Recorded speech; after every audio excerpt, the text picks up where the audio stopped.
ఊళ్ళోనూ 40 రోజులు ఎగ్జిబిషన్ ఉంది. బ్రహ్మాండమైన ప్రపంచంలో వస్తువులన్నీ పెట్టినారు. దాన్ని అందరూ చూసుకుంటూ పోయేవాళ్ళు, అందరూ వచ్చేవాళ్ళు. ఈయన కూడా రోజు పోయేవాడు ఎగ్జిబిషన్లో, అన్ని వస్తువులను చూసేవాడు, అంతా తిరిగేవాడు. 5 గంటలు 6 గంటల సేపు తిరిగేవాడు. తిరిగి మట్టంగా ఇంటికి వచ్చేవాడు తిన్నమో. ఇతనికి ఒక ఫ్రెండ్ ఉంటాడు, కొట్టు పెట్టుకొని ఉంటాడు దాని ముందర, ఎగ్జిబిషన్ ముందర. అతని దగ్గర ఒక 5 నిమిషాలు 10 నిమిషాలు కూర్చునేవాడు, వచ్చేవాడు. వచ్చినప్పుడు కొత్త చేతలు వస్తావు, పోయేటప్పుడు కొత్త చేతలు ఊపుకుంటూ పోతావు. 40 రోజులు అయింది, లాస్ట్ రోజు ఈ రోజు కూడా వచ్చినావు. ఈ రోజు నువ్వు ఎందుకు వస్తాడావో ఎందుకు పోతాడావో నాకు అర్థం కాలేదంటే, మనమైతే ఏంటి పోయింటాము, ఆసక్తి లేకుండా వాళ్ళు ఎట్లుంటారంటే, అనాసక్త భావన ఉండే వాళ్ళు ఎట్లుంటారంటే వాళ్ళ గురించి తెలుస్తుంది జ్ఞానం ఎట్లా అనేది, ఒక జ్ఞానం ఎట్లుంటాడు అనేది. నేను ఈ ప్రపంచంలో ఏ వస్తువు లేకున్నా నేను ఉండలేనేమో, నాకు సుఖం లేదేమో, ఇది లేకపోతే ఎట్లా అనేది నాకేమైనా ఏ వస్తువు అయినా నన్ను ఇది నాకుంటే బాగుండు, ఇది లేకపోతే నేను ఎట్లా, నాకు ఎట్లా, ఇది పొందితే బాగుండు అనిపిస్తుందా అనిపించదా? ఇన్ని చూస్తాను కదా, ఇది ఉంటే బాగుండు, ఇది లేకపోతే నాకు కొరత అనేమని అనిపిస్తుందా? ఏదన్నా కొరత ఏమైనా కనపడుతుందేమో అని చూసుకుంటా అంటాడంట దినం. అయినా ఎప్పుడు కూడా ఏ క్షణంలో కూడా ఆయన కొరత అనిపించలేదంట. అసలు అవి లేకున్నా ఒకటే ఉన్నా ఒకటే అనిపించిందంట.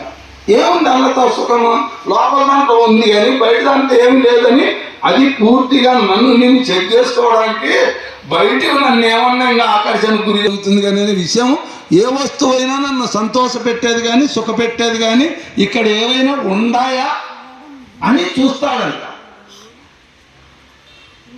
వీటికి వచ్చిన తర్వాత నాకు 40 రోజులు తిరిగిన తర్వాత ఏమనిపించిందంటే, ఏవి లేకున్నా నేను హ్యాపీగా ఉండొచ్చు అనేది పూర్తి నిర్ధారణ అయిపోయింది నాకు ఇప్పుడు.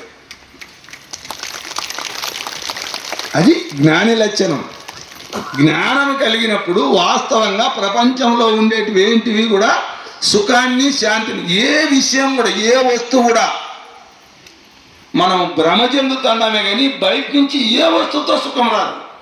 అది 100% వాస్తవం.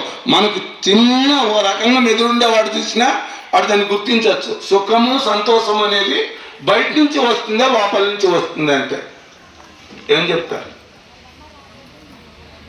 మనలో నుంచి వస్తుందా సంతోషం అనేది, బయట వస్తువుల నుంచి వచ్చి మనం సంతోష పెడుతుందా, మన లోపల కలుగుతుందా సంతోషం అనేది బయట వస్తువుల నుంచి వస్తుందా అనే విషయం ఆలోచిస్తే ఏం చెప్తారు? ఇప్పుడు కారు కొన్నాను, నాకు సంతోషమైంది, ఏమన్నా కారు ఏమన్నా సంతోషాన్ని రిలీజ్ చేసిన లేక ఏమైనా పంపించి సంతోషం కలిగిస్తాందా ఆలోచించండి. ఇంతవరకు ఆలోచించినారా? ఈ ఆలోచన నాకు కారు ఉంటే సంతోషము, నాకు ఈ భూమి ఉంటే సంతోషము, నాకు ఇది నాకు వల్ల కానీ అది కూడా భావన కూడా నీదే. ఏమి ఇది నన్ను పొగుడుతా అన్నారు అనుకుంటే నీకు సంతోషం కలుగుతాను, నన్ను తిడతా అన్నారు అనుకుంటే నీకు బాధ కలుగుతాను. ఆడొచ్చే శబ్దంలోనేమో ఇది సంతోషం ఇస్తాను అది దుఃఖం ఇస్తాను ఏం చెప్పలే, 2 శబ్దాలే. నువ్వు భావం చేయడంలోనే ఉంది కదా. తిట్టినప్పుడు పొగినాడు అనుకో, నీకు బాధ కావాలనుకున్నావు అనుకో, పొగినప్పుడు కూడా తిట్టాడు అనుకో, నీకు కావాల్సింది వస్తుంది కదా. ఇప్పుడు వాడికి కావాల్సింది ఆయనకు నువ్వెందుకు ఎంటర్ అవుతావు?